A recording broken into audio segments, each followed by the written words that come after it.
Welcome to another Coffee with Kilroy, or what I like to call Beverage in a Book. My beverage? Well, I think you know. I need some coffee this morning. Had a rough night, and coffee is what the doctor ordered, or at least what I'm ordering. The book? Well, I'm doing something a little different. I'm not doing a game book today or anything like that. I'm going back to my bookshelf and covering or doing a quick page through of How to Make War. It's a comprehensive guide to modern warfare, all the world's weapons, armed forces, and tactics by James F. Dunnigan. Yes, that James F. Dunnigan.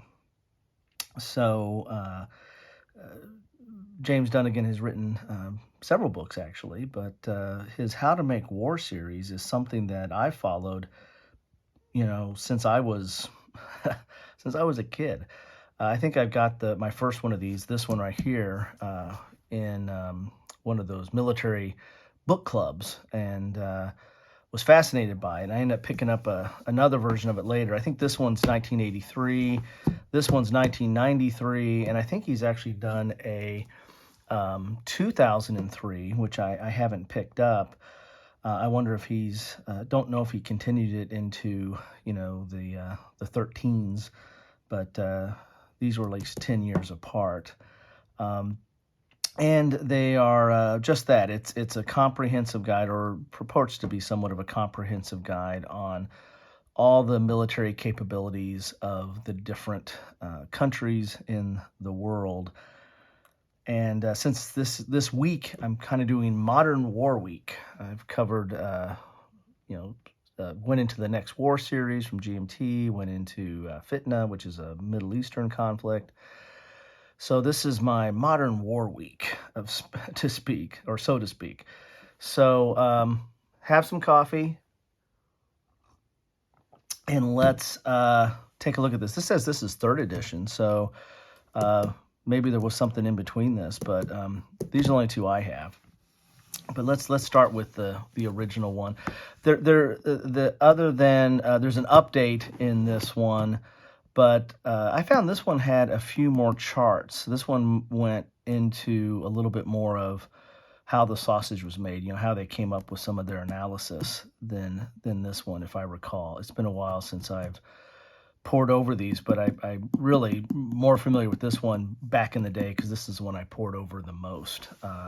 Had the first and really used it a lot. So basically, this is from Dunnigan. This is copyright 1982. Sorry, so 1982. I'm pretty sure this one's 1983. So let's look at the table of contents here real quick. How to become an effective armchair general. And again, James Dunnigan, he's the one of the top designers in the wargame field. He's kind of on the Mount Rushmore of wargaming. Right up there with the originator of the hobby with Charles S. Roberts, and then you got Dunnigan made a huge contribution with SPI and all those games, but. He wrote about military history, and he has books about, I think he has books about general history as well. But this one is purported to be, kind of an analysis of military capabilities, and he kind of breaks it down into different areas. So he starts ground combat, poor bloody infantry, tanks, artillery, combat support, paramilitary forces and reserves. And he goes into air operations, naval operations, the human factor, where you're talking about, kind of morale and leadership, and intelligence, primary law of warfare, Murphy's Law, who wins, what armed forces do in peacetime. Then he gets into special weapons, electronic battlefield, and this is 82, so it'd be interesting to see how that modifies into the 90s, and then again, I think he did one in the early 2000s. So that I can imagine is an evolving aspect of warfare. The war in space, chemical, biological, and nuclear weapons, the strategic nuclear weapons people, Warfare by the numbers, logistics, attrition, victory goes to the bigger battalions. Moving the goods, the Navy, the Air Force, and tools of the trade, weapons of the world, armed forces of the world. This is the part where I've got into some of the context of it, but this part 8 is the part that I was fascinated by, because I was always trying to design my own game, trying to design my own strategic global, warfare, modern warfare game, or playing around with it, and trying to do it in a little bit different fashion. I didn't feel like I was, capable enough to do like a hex encounter, like you'd have like with Third World War, or like the next war series. I was doing it a little bit more abstract. I was influenced over time by some Euro games. I was trying to do like a card version, or a card version of Risk, but with real numbers or stuff like that. So I didn't get very far with it, but I had fun looking in this book and looking at those charts. So this reads very well. I mean, I haven't gone back and looked at this since the 80s, and some of this stuff I think he updated or used some of the same stuff in this book and then updated it. So I don't know how stale it is, or how well it looks now, several decades later. But some of the general principles, I think, are still relevant in here and interesting. And also, you might get a little bit of an insight in some of his thoughts on game design, because this is how he's analyzing the military capabilities in a lot of his games, and in all wargamers. They're translating those capabilities into a simulation. So you get a little bit of behind the scenes in some of this stuff here. Here's a few notes on his approach. And then again, it goes into the different sections, ground combat. I'm not going to go through this. This is just a lot of text in here. But this book, I think, did have some more charts. Like you had here, this was kind of talking about combat values and how they kind of calculated that, and some of the different components of that, transport, men, tank, APC, and support, mortar, stuff like that. And then it kind of broke out U.S. infantry units and how it distributes its firepower versus the Russian. Another interesting thing about this whole exercise is, what's going on in Ukraine now, and what we thought Russia looked like on paper,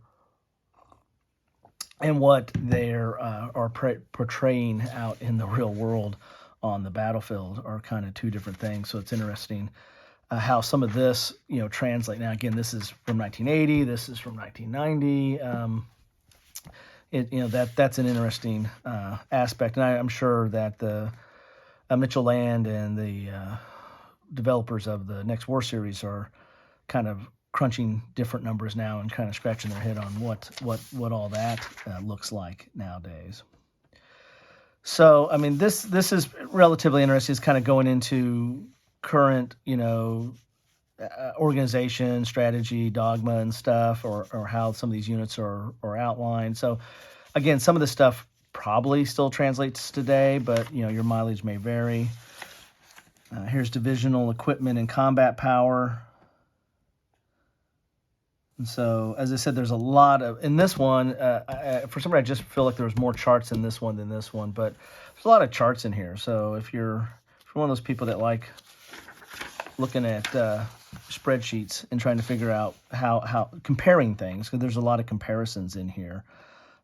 This is an interesting read. Russian-style divisions, U.S. and West German divisions, China, density of infantry weapons. Got a whole section on that. So, as I said, this really goes into kind of a little bit how the sausage is made, on kind of analyzing these different capabilities. And this is kind of the groundwork for those charts that are at the end of the book that I'll turn to. This is kind of how they build it all up, what they were considering as important, what were they looking at, how they were weighting it or factoring it, and then it kind of all factors up into these final charts on when they give the world's numbers. Getting into some tanks now. Of course, this is 1982, when tanks were still the creme de la creme nowadays, what we're seeing with, drone attacks and the like, that, the question now is, are tanks still the, here's the life of a tanker, are tanks still the, the main aspect on a ground warfare? Here's principal main battle tanks. And again, this is 1982.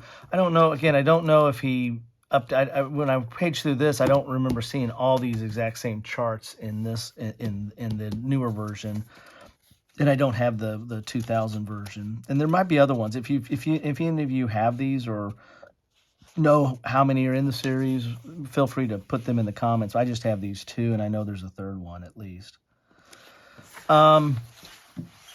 So as I said, a lot of this is just, the buildup, right? This is all the detail of getting up to the point of where they kind of do a final analysis of all the world's capabilities. So there's principal artillery in use. So in that regard, it's a little bit of it's an interesting read on how they build it up, and some of the here's drones. I wonder if there'll be a larger section on that in the more current books.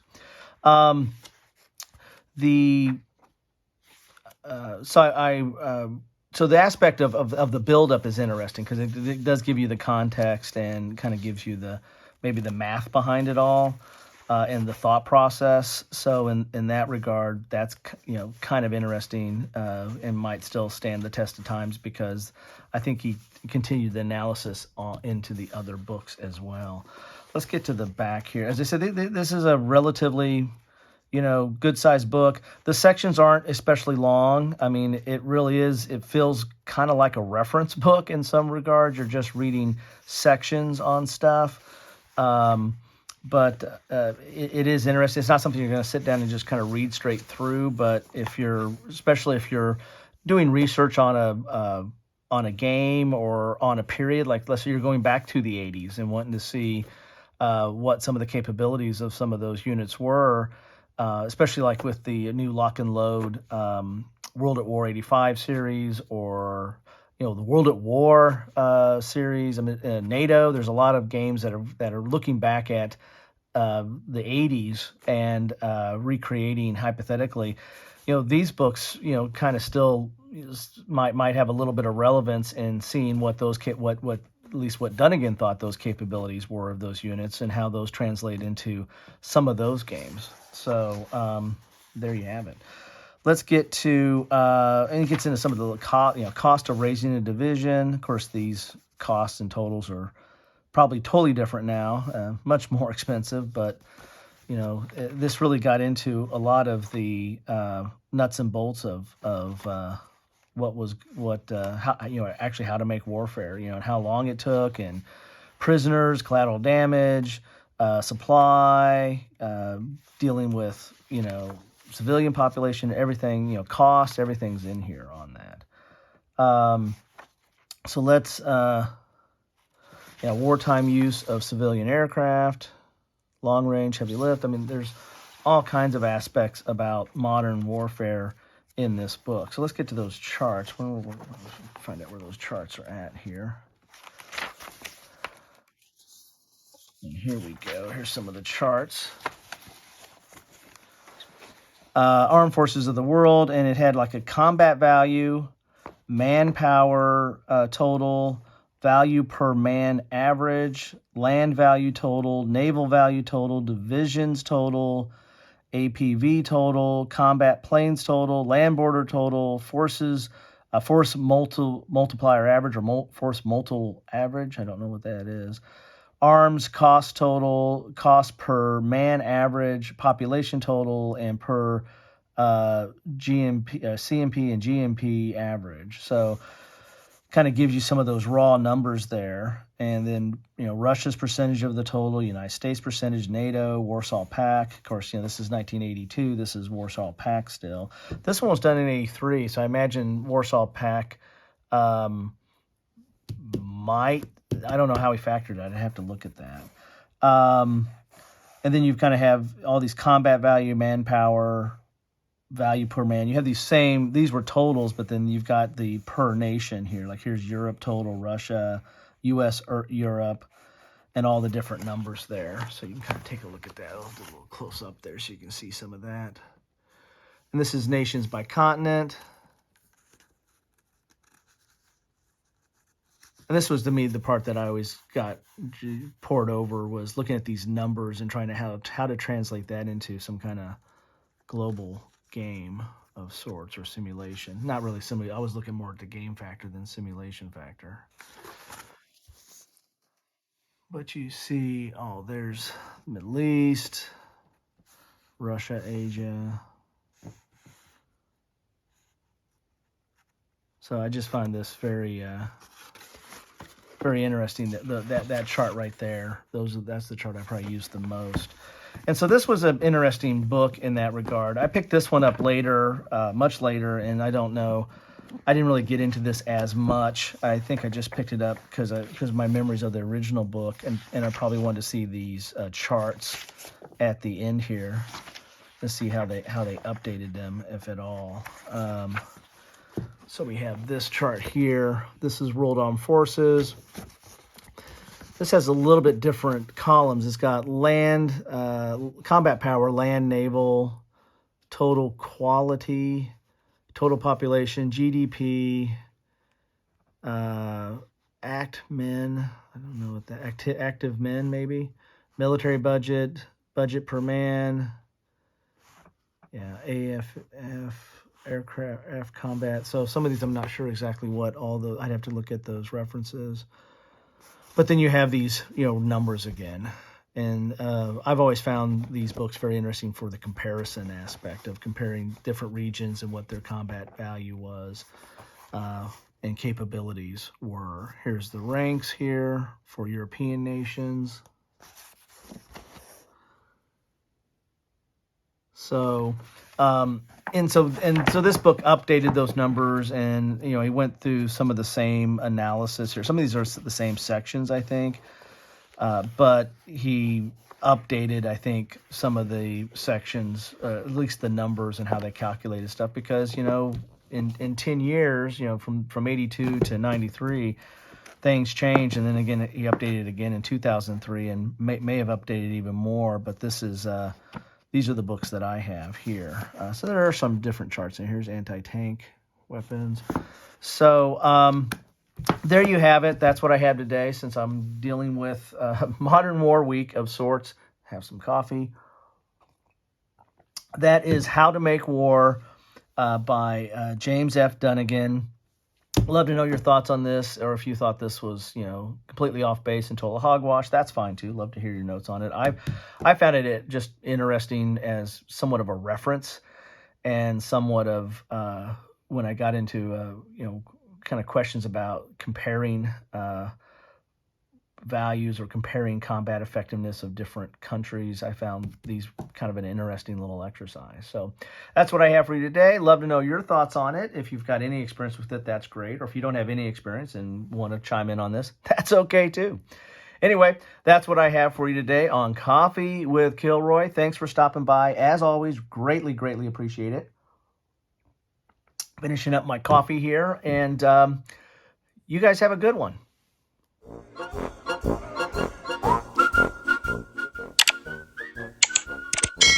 Thanks for watching.